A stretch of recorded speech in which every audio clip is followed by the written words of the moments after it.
Your dreams are bigger, bolder, and more badass than the life you're living now, but something just keeps getting in the way. Join certified coach and former therapist Diane Wingert for the Driven Woman podcast. She'll show you how to get rid of whatever is holding you back so you can stop spinning your wheels and up-level your life. Get ready to hop in and buckle up.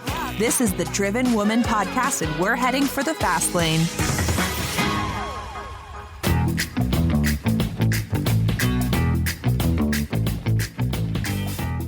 Well, hey there, Driven Woman. And as you might be able to tell from the sound of my voice, I am still dealing with the lingering symptoms of my recent COVID infection. I feel a lot better than I sound, but there was no way I was going to let a cough and some congestion hold me back from what I want to share with you this week. You see, this very week, September 13th, the day that this episode goes live, my brand new small group coaching and mentorship program is already in the midst of launching. In fact, if you've been waiting to find out, just go right to the show notes and click on the link so that you can be notified and you can find out if this is the program for you. So this entire episode is not going to be like my other usual solo shows. This one is going to be all about the Boss Up Breakthrough, why I created it, who I created it for, and how to know if this is your next right step in your small business. Now, first of all, let me just say that a lot of people have a lot of questions about the name, the Boss Up Breakthrough. I've had people say they absolutely love the name and other people find it kind of cringy. And I think that's a beautiful thing because this is the way I talk when I am working with a client one-to-one. And by the way, if you've been waiting for me to start a small group program, you're probably really excited because the only way anyone's been able to work with me for the last several years is one-on-one. And over the last few years, I have developed kind of my own language in a way of talking to my clients. And one of the expressions that I often use is, it sounds like it's time for a boss up. Now, the term boss up, I did not actually invent. I actually started using it over the last couple of years. And then I happened to look it up in the Urban Dictionary, which I find to be so much more culturally relevant than the normal dictionary. In fact, I don't even know what the name of the normal dictionary is anymore. The Urban Dictionary is how people actually talk at this point in our culture. And the term boss up basically means to take full responsibility for bringing your dreams to fruition, to step up, to honor your drive and your commitment, and eliminate whatever is holding you back from fulfilling your true potential. Well, that is totally what I'm about.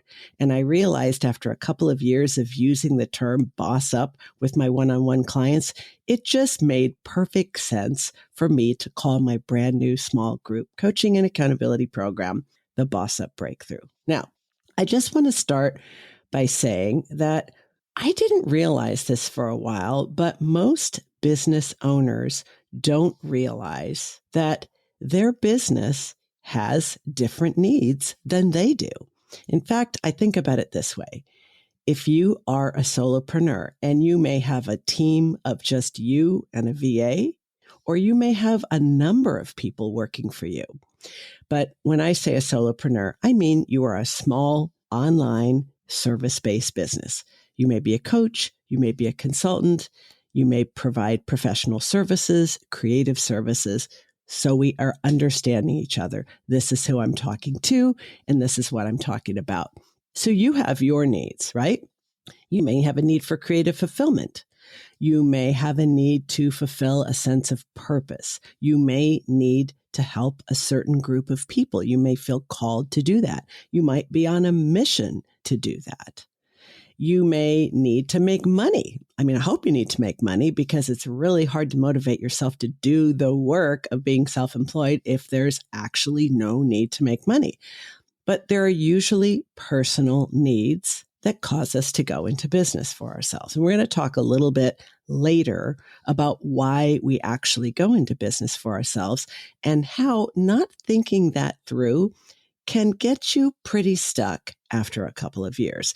And that might be just the time that you actually need a boss up breakthrough. But back to the needs of the business. So there's your needs, the needs that you have as the business owner, need for purpose, need to make money, need to serve a certain group of people, need to creatively express yourself. For my Strengths Finder themes, number 4 is significance. So I have a very deep need to do work that has an impact. It's absolutely a necessity for me. I could be offered $1 bazillion to do something, and if it didn't have a sense of significance for me, I literally couldn't do it. I might try, but I couldn't sustain it. And you might be the same kind of person. So there are your needs. There are the needs of your clients. And a lot of marketing gurus, and I use the term gurus with air quotes, will tell you that going into business for yourself literally means finding a group of people who have a need that you can fill and charging them for it. But I will tell you in a few minutes why I think you might actually get yourself in a whole heap of trouble if you let your clients be the only driving force in your business. So there's you and your needs, your clients and their needs, your team, whether that's a very, very part-time contractor on the other side of the planet who helps you with virtual tasks, or you might be employing a member of your family, maybe even your romantic partner or one of your kids. But your team has different needs. That's something I learned the hard way because I tend to be a passion-driven, fly by the seat of her pants, procrastinating to the last possible minute. And then I hired a team member who's very methodical, very organized, and gets extremely stressed out when I push things till the last minute. So the needs of my team member are different than my needs. And I learned if you want to employ people that are really methodical and disciplined, you kind of need to get your own shit a little bit more together than maybe otherwise. So yourself, your clients, your team, and now here's the surprising part, at least it is for a lot of people I've known, your business. Your business needs things that you might not have taken into consideration. For example, your business needs marketing. It's been one of the most shocking things that most of the coaches and consultants that I've gotten to know have had to learn is that they started a coaching and consulting business because they want to coach or consult. What they were completely unprepared for is that their business needs them to market their coaching and consulting services. Because without marketing, you ain't got no business. There won't be any customers or clients to coach or do consulting with.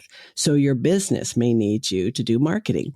Your business also needs some predictability, even if that means you have 2 big launches a year and you get a bunch of money coming in then, and then you have expenses throughout the rest of the year, but no new revenue.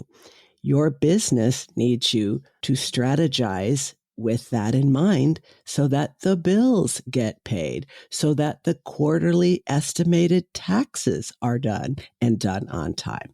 Your business needs that from you, even if it's the last thing on your mind. So one of the ways that a lot of female solopreneurs tend to get themselves in trouble and later need a boss up is that they jumped in to starting a business based on their passion or their sense of purpose.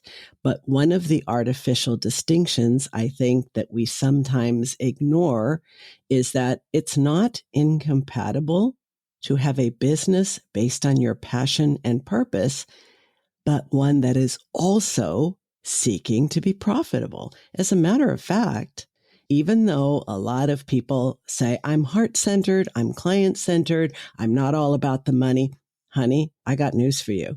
If your business is not profitable, it's not going to be around for very long, and then you won't be helping anybody. Now, if you want to have a charity or a hobby, that's fine. That's a wonderful thing. But you need to set it up that way and not call it a business. If you think your business can only be driven by passion and purpose without any regard to profit, you're simply not going to be around very long. And that would be a shame for all the people that have come to depend on you, including your team and the customers that you serve. Here's another thing that I see a lot that often leads to the need for a boss up. Are you ready? A lot of female solopreneurs say, I'm a creative visionary. I'm a dreamer. I'm the idea person. Did I mention my Strengths Finder? Yeah, I did. Number 2 on my Strengths Finder is ideation. I am literally an idea factory that never closes, never turns the light out. It's going round the clock. And my number 5 Strengths Finder is futuristic.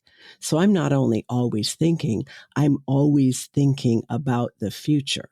Now, when I first went into business for myself, and this is not my first business, the one I'm in now, I actually thought it was absolutely enough to only be thinking about my ideas. I thought it was enough to be the creative visionary. I figured I would hire people to help me implement. And I have heard many a female solopreneur say very confidently, I'm the idea person. I'm going to hire an implementer. Can I just tell you how that can go really, really wrong? Now, for the record, there's nothing wrong with having an operations person in your business. You're the CEO, they're the COO. But I cannot tell you how many times I have seen what the creative visionary is calling a business partnership, because it feels like a partnership to them. And they think of this other person that they went into business with as a partner. And the first thing I want to know is, can you show me your partnership agreement? Blank stare, slack jaw, open mouth, huh? If you don't have a partnership agreement, you don't have a partnership. You may have gone into business with another person, and if you're the idea person, you may have divided up the labor around the lines of, I'll come up with the brilliant ideas and you will make sure we execute them. That is very tempting. And trust me, as an idea factory, I absolutely love that idea in theory. I have actually even attempted a couple partnerships and even deluded myself into thinking I had a partner once. It wasn't a partnership. It was a person who literally plucked all of my great ideas and then put them to use for themselves while I got pushed out the door. This is not an unusual occurrence, by the way, if you are a creative visionary who partners, using the term loosely, with an implementer. This is not true 100% of the time. You know I'm opinionated, so when I speak and I paint with a broad brush, please understand, I absolutely know there are always exceptions. But I have seen it happen far too many times to count that the creative ideator, the visionary, gets ripped off in so many ways by the implementer. Here's just a couple of examples. Did you know that some implementers are actually frustrated creatives themselves? People who just don't have a lot of good ideas. They have some. They may even be really good. They may even be brilliant ideas, but they don't get them on the regular. They don't have the kind of brain that's constantly getting downloads from the universe that are just so brilliant. They get a few. And they're actually envious of those of us for whom the idea fountain never stops flowing. They may also, because their brain is not always overflowing with new ideas, they are not as inclined to have shiny object syndrome. They are less likely to chase every rabbit down every possible hole. They are less likely to fall wildly, deeply, madly in love with their latest idea and completely forget that they were already up to their eyelashes trying to implement their last brilliant idea. So the idea that you could partner and not even make it a legal partnership, but you could put together a business where you just create the ideas and the other person implements, you are far more likely to get screwed. Or for the two of you to be so fundamentally incompatible that it's like a nasty divorce and nobody gets the idea, children. They're just squandered. What can also happen with a partnership is that even if the other person is not a frustrated creative themselves, is sometimes they just don't want to always clean up your ideas and make them marketable. They may not like the fact that you change your mind a lot. They may not enjoy working with someone who has a harder time with the discipline and the consistency part. And so these so-called partnerships can fall apart for so many reasons. I'm going to tell you a couple of other indications that you might need a boss up. Now, I am not anti-partnerships, by the way, but in my experience, they are so much harder to make them work than if you are fully in control. You are the business owner. You have the LLC, you have the C Corp, the S Corp, and you hire the help that you need versus trying basically for all intents and purposes as a business person, trying to marry what you don't have but need.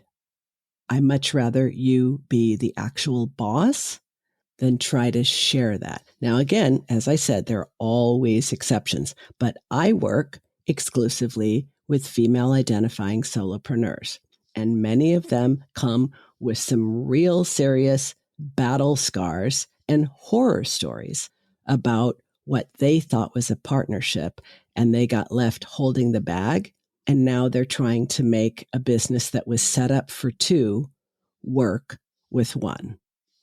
Here's a couple of other things.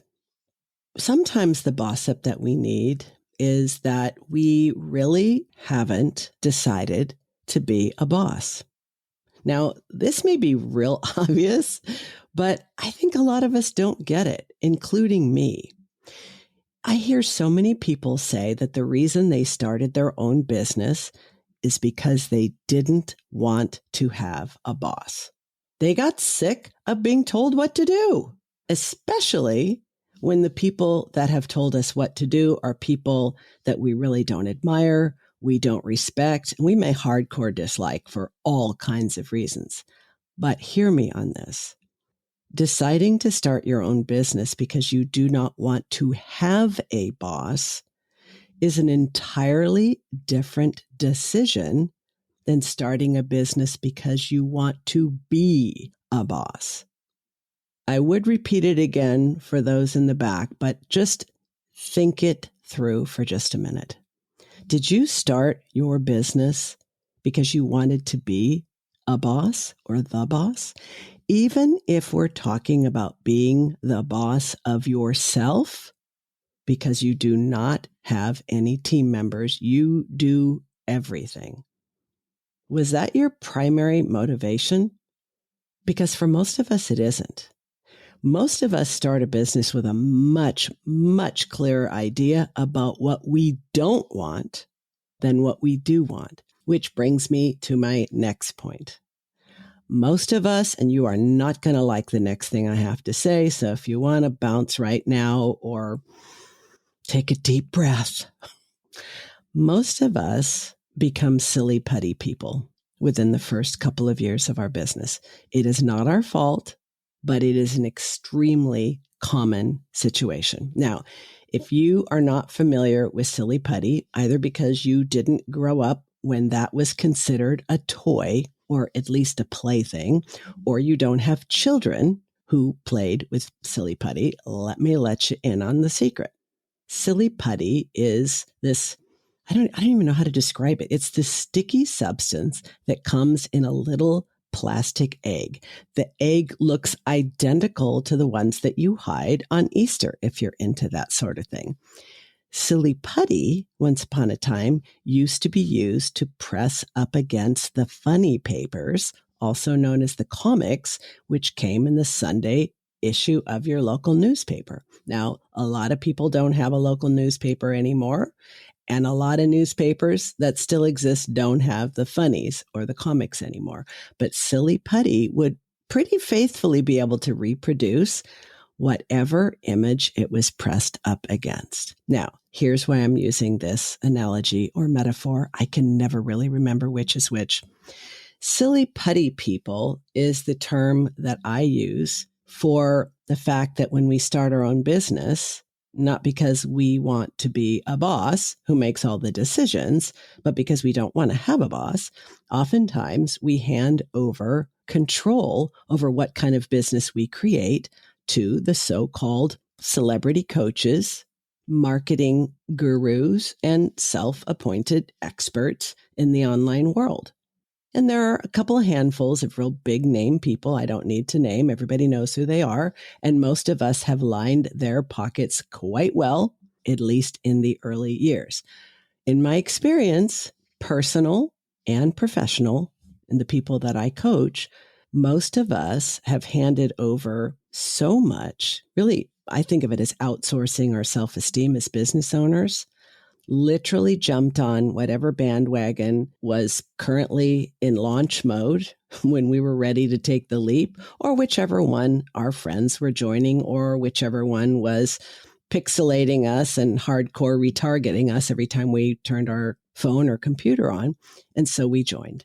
And when we couldn't figure everything out based on that group or that mastermind or that coaching program or that digital course, we got another and another and another. Most of the people who have hired me in the last several years have spent anywhere between $5,000 and $40,000 to start their business and still do not have a successful, profitable, sustainable business. This is a shocking statistic. And I hope that even if this applies to you and you feel really shitty about it, I want you to know you are not alone. There are so many of us who very willingly hopped on those celebrity coach bandwagons because we wanted them to make it easier for us. What we didn't know was that making it easier is a promise that's really hard to fulfill. Because what you end up with is you become a silly putty person. You become a copy of a copy. And if you don't learn from the big name people, you learn from those who learned from them. So then you're a copy of a copy, or a copy of a copy of a copy. You get my drift, right? Then we are propagating all of this nonsense that there's a right way to do it, and this is the right way. But what if you try that and it doesn't work for you? Or it does work for you and you freaking hate it? There's so many people out there trying so hard to have a business they actually enjoy. They feel a sense of satisfaction. They feel a sense of significance. They have passion for it. They're doing good work, and it's profitable and sustainable. It shouldn't be this hard. But sometimes in our quest to have someone show us the way, we forget to check in with who we are, our values, our personal goals, our stage of life, our lifestyle, how much time we actually have to give to this whole new business thing. We sometimes bypass those things, which really, really, really come back to bite us in the butt later. Now, I want to tell you a few more things about how to know when you need a boss up. And I want to give you some specific information about my small group coaching program that is available to sign up right now this week. We're going to be closing the cart in just a few days. And if this is the right thing for you, I want to make sure you don't miss out. So I'm going to be right back after this brief message. Hey there, it's Diane with a quick announcement. If you've ever heard the expression, what got you here won't get you there, I think this fits perfectly with the challenges that most female solopreneurs face after they've been in business the first 2 to 3 years. You see, the mindset and strategy that got you out of the starting blocks and into the game are not going to help you get to the next level. For that, you need a boss up breakthrough. And in my opinion, that is best delivered in the company of other badass female solopreneurs and facilitated by an expert business strategist, mindset mentor, and coach. Yours truly. I've named my brand new small group coaching program the Boss Up Breakthrough for that very reason, and we're getting the party started this fall. I would love for you to join us if this feels like the next right step to step up your game and to boss up in your business. Make sure you get on the waiting list. There is a link in the show notes. Please add yourself to it, even if you think you may already be on my waiting list. I'll make sure you don't get duplicate emails. I cannot wait to get this party started. I hope you are planning to be there. And honestly, I feel like I should have Lizzo's About Damn Time playing in the background because some of you have been waiting for this for quite a while. So you'll get all the details really soon. Can't wait to get started. Add your name to the list. And if you want to know what it actually feels like to coach with me, have a listen to this. A lot of the work that we've done together, you've given me an understanding that I have to give myself grace to. I can't be on myself and say that I'm going to do X, Y, and Z. But it's a work in progress. I fall off sometimes, and then I have to hop back on and keep going because the farther I get away from that, off that wagon, I'm never going to get back on. So I think the accountability that you offered and that encouragement, you taught me that it's okay if you don't. It happens. Get back on there. Okay, so how do you know when you need help? When you don't just need to boss up, meaning, okay, I got to pull myself up by my bootstraps. I got to get serious. I got to treat this business like I mean it. And I got to think and act like a boss. Most of us have no idea how to think like an entrepreneur.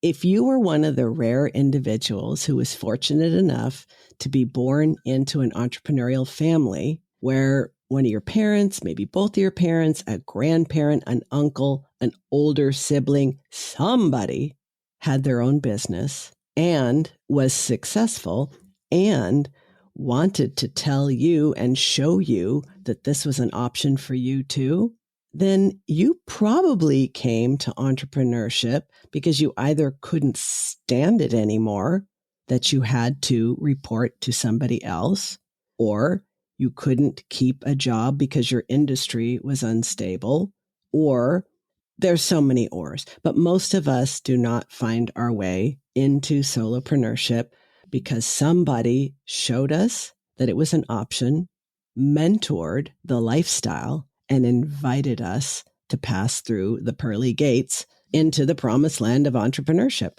No, very few people find it that way. And obviously, those that do have an advantage, a distinct advantage.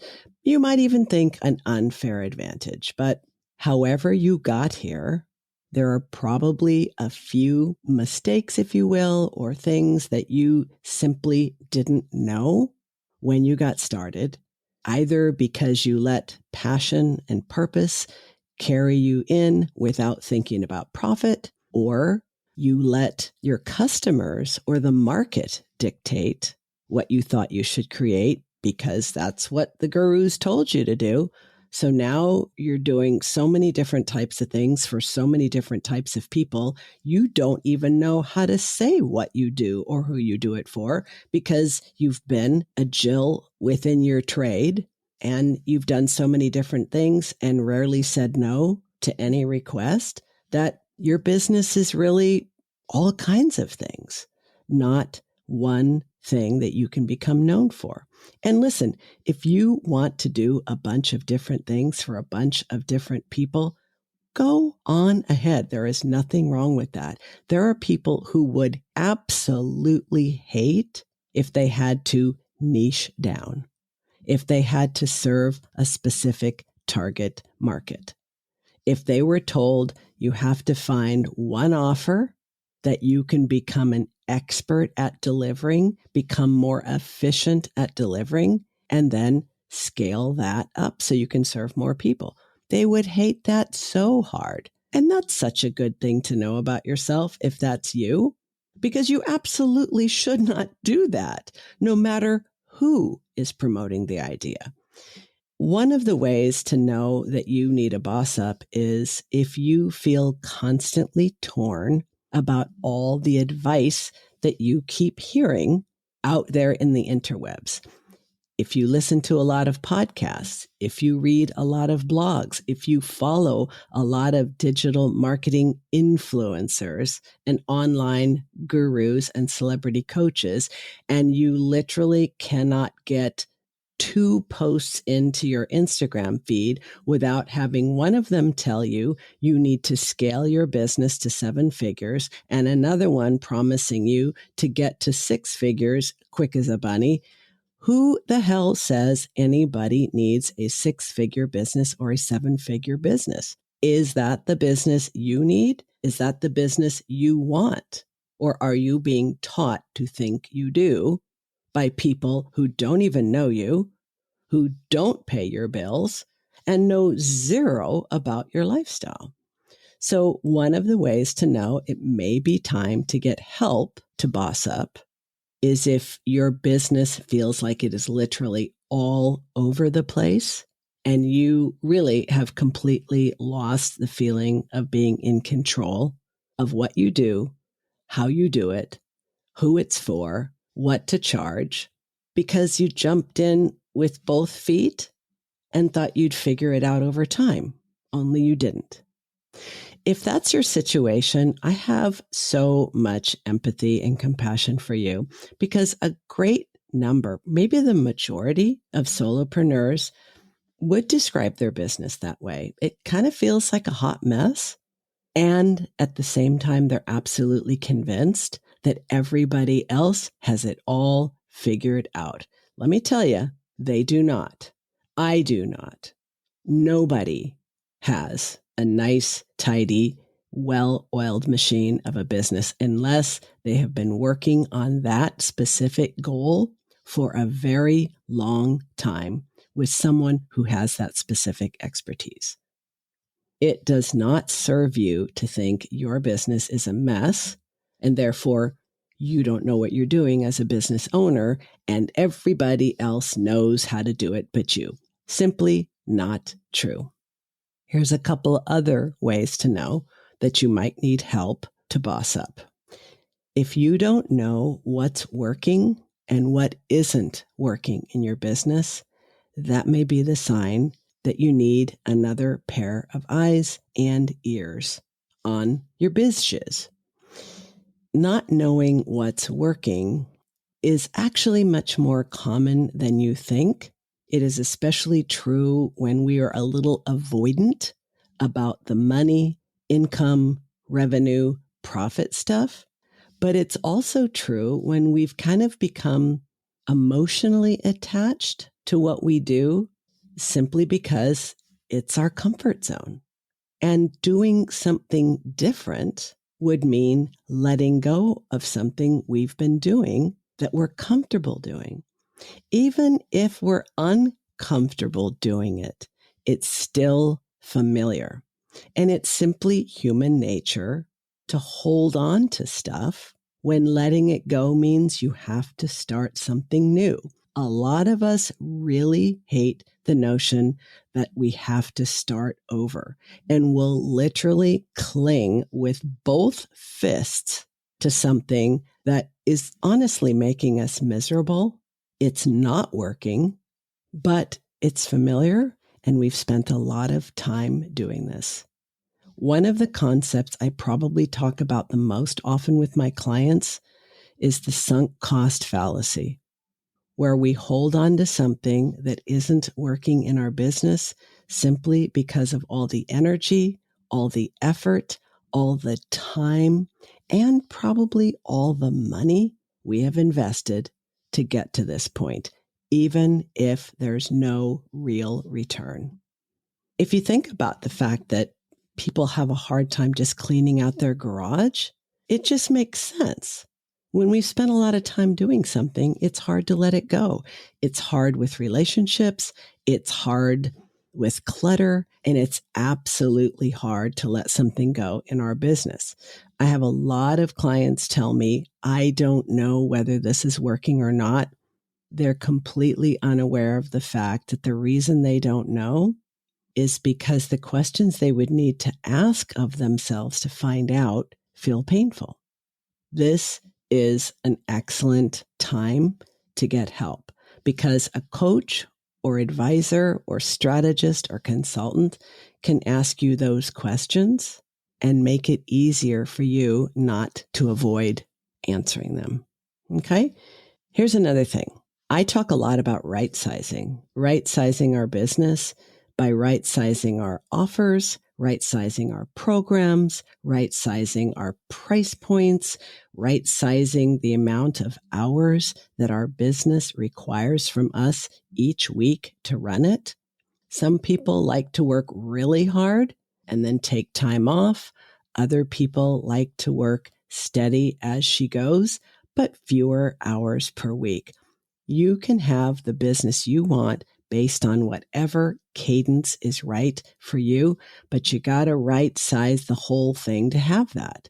The number of people you serve, the way you serve them, how accessible you are to them, the length of your engagement, and so forth. So right sizing, I think, is a really, really critical thing that we often overlook when we just jump in or we become a silly putty person who is simply following the herd.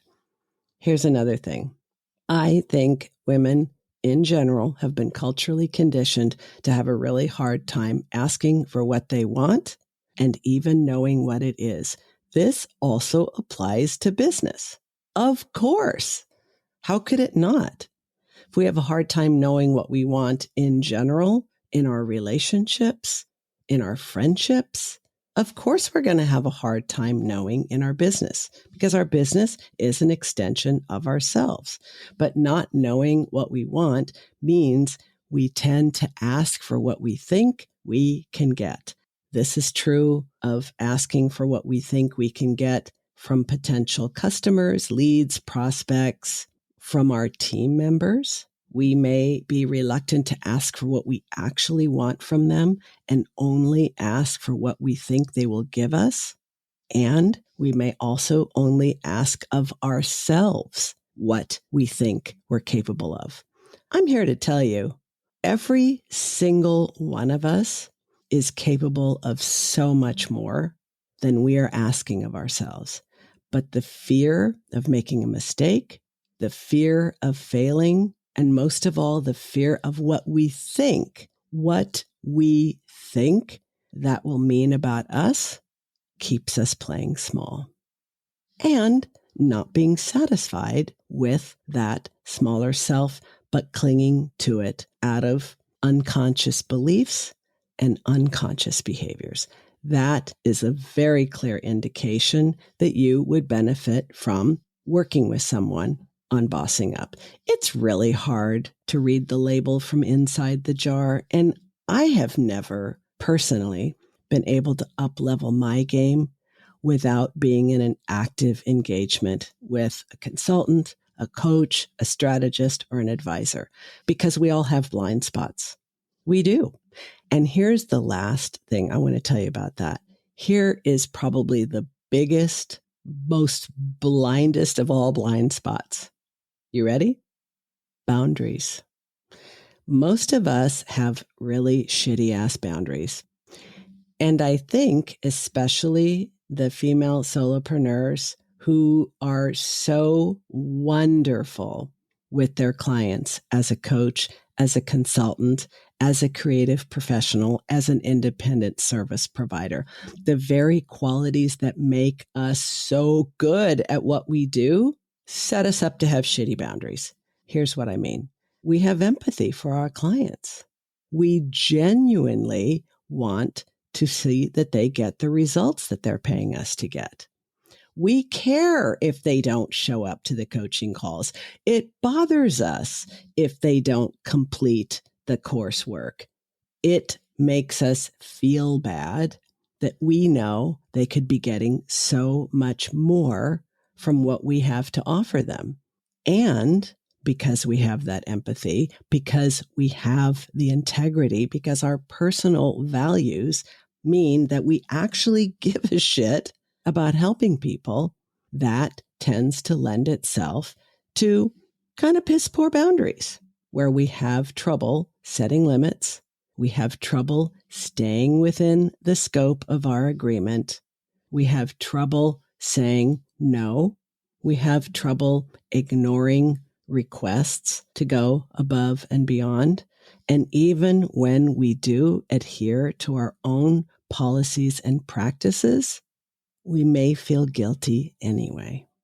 This is one of the areas that I am really, really committed to helping women in business for themselves have a transformation.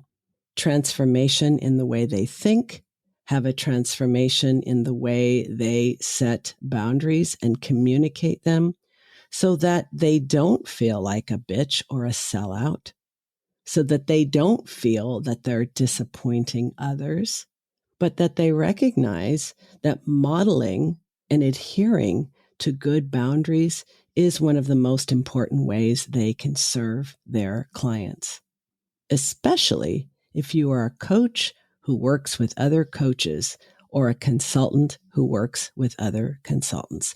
You can talk about boundaries all day long, but if you do not model them, that is a huge missed opportunity.